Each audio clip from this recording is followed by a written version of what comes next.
Hi everyone, my name is Johan Eriksson. Welcome to Brand Blast. Today we're going to talk about communication engines and what that's all about. And we're going to do it quite high level, so not get too much into detail, but there will be detailed sort of separate sessions for follow-ups. Now, the first principle when it comes to communication that we believe in is that you should start by sort of opening the door for people knocking on the door. Start by talking to the people who want to have a conversation before spending a lot of money stimulating more people to want to have conversations with you and creating interest. So that's the overarching principle. So if we draw that line here and we say on the right side we are capturing people who are interested, we're talking to them, and on the left side of this line we will be talking about how to sort of generate stimulus and how to drive interest in your brand.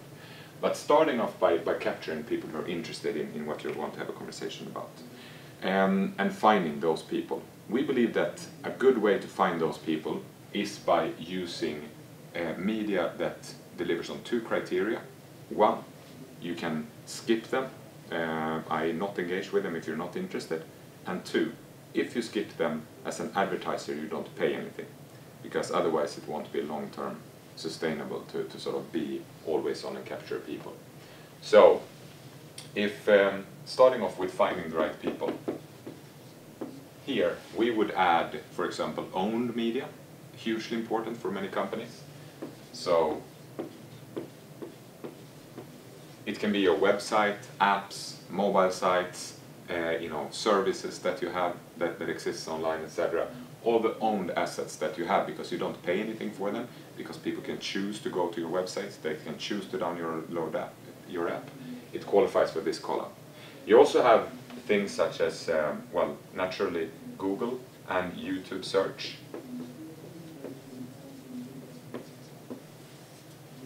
You would have the new format on YouTube, TrueView, where you can watch for 5 seconds and then you can skip the ad if you don't like it or if you don't feel right now that you want to engage in it.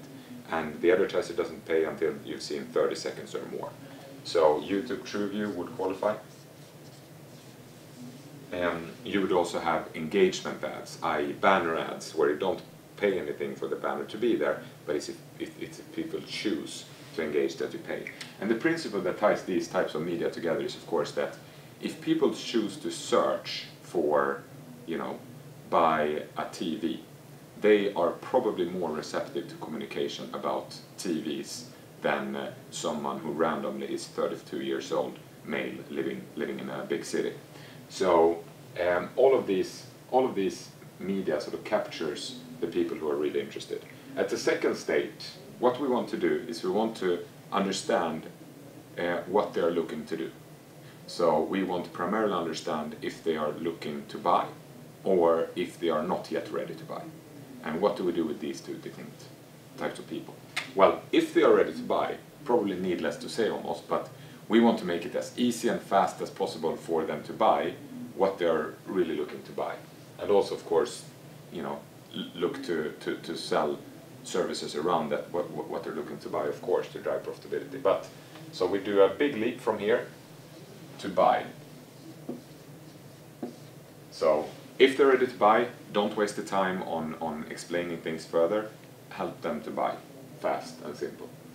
If they're not yet ready to buy though, it becomes a bit more sort of challenging, because then we want to engage them. We want to enable them to spend time with your brand, because if they spend time with your brand, they will get to know your brand better, they will drive a higher top of mind awareness of your brand will be more likely to be in the consideration set, and they will also hopefully develop an emotional connection to your brand, which will reduce price sensitivity and which will drive profitability at the end of the day for you. So here, engage. Here we want to serve them different types of content, and we want to let them choose what content to engage in.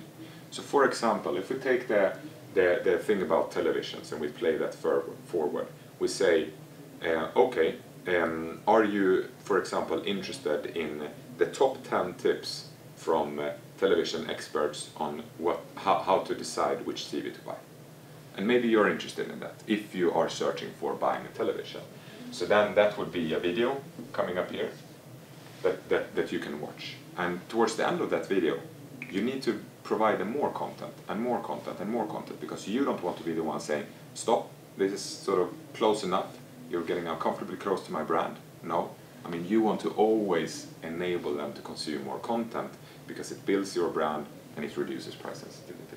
So after that video, perhaps you tell them to download an app linked to what you're doing, or you enable them to watch another video with, 5 people who just bought TVs saying what they found interesting in the research process for finding the right TV, for example.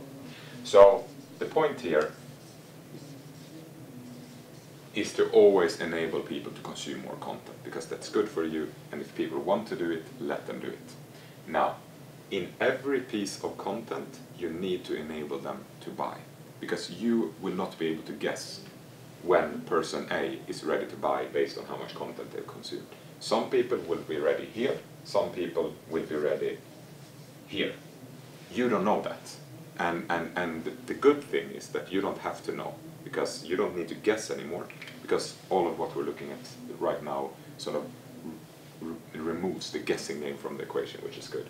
So if you include a link to buy in all of these assets, then you have a sort of a two-choice scenario where people either can buy or they can engage further. Buy, engage further, and that's good for you.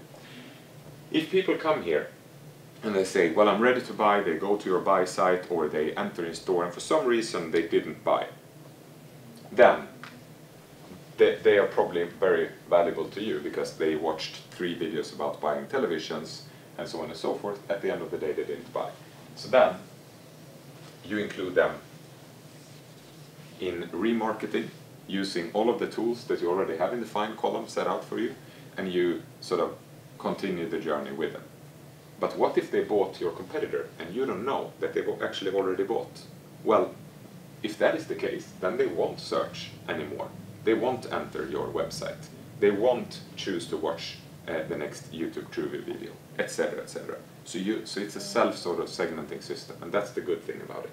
So just because you once searched for watches, you won't see watches everywhere, which is the perception of many of how bad remarketing is.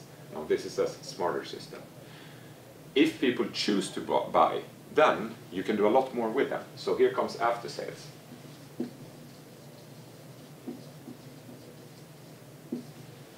And there are many things that you can look into. 3 that I would definitely advise you to look into. 1, it's the whole customer relationship management, making sure that they are satisfied, follow up on that. 2, enable them to sort of spread what choice they just made and why they're so happy with picking your brand in social media. So this is where Facebook, Twitter, LinkedIn, YouTube, everyone comes in that have a social profile. And 3, basically reassurance advertising. Like if they built a car online, showing them a video next time they enter YouTube that says, hey, did you know that the people who bought this car are more happy than others, and all their kids go to Harvard, and they live happily ever after. And then you feel good about yourself, and the likelihood of further advocacy and further spreading of the word will increase. So CRM, social, and reassurance. REAS. So that's the essence of sort of capturing the existing demand and doing something useful with that. Now, if you still have money left, which many of you will, but if you still have money left, and if you still haven't reached your targets, which many of you will have as well, then you can add stimulus. Sorry, Mr. Crocodile. So this is all about traditional media. So here you will have TV, you will have print, you will have direct mailings, and you will have out of home, and so on and so forth. Well, of course, a lot of digital as well.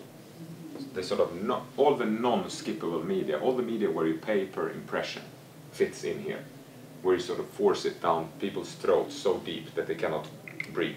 But they start to become interested in your brand. So this is where programmatic comes in, programmatic buying to a big extent on the digital side of things. The important thing here is to always stay on top of the reality, of what reality looks like when it comes to consumption of these different media, and reflect that in your media plan. If no one is opening direct mailings, well, then it probably doesn't make sense to spend a lot of energy on that media. If no one in your target group is using internet, then it probably doesn't make sense to spend a lot of money in that bucket. But make sure that you know what reality looks like and reflect that reality. That's very, very important, because right now most companies don't. And right now most companies start here, and it's very easy to run out of money here. So they don't have any money left for capturing what they create. And then they have smarter competitors who laughs all the way to the bank because they play here and they capture the demand. So to summarize the essence, start one, capture existing demand. Why run after people strangling them when some are banging on your door? Start by doing that. Do it in a smart way via skippable media and via always giving people the choice to either buy or engage further. And then add all the stimulus in the world and their mothers so that you create even more interest and demand for your brand. So that's the sort of core skeleton of how you can set up an ecosystem. And in separate videos we can dive into details, but this is the essence of what you need to know. So go ahead, get started, play around with your assets, put them out there, what you have, and start to test and learn, which is always the right strategy. Never wait and see. Thank you from Brand Blast. Have fun.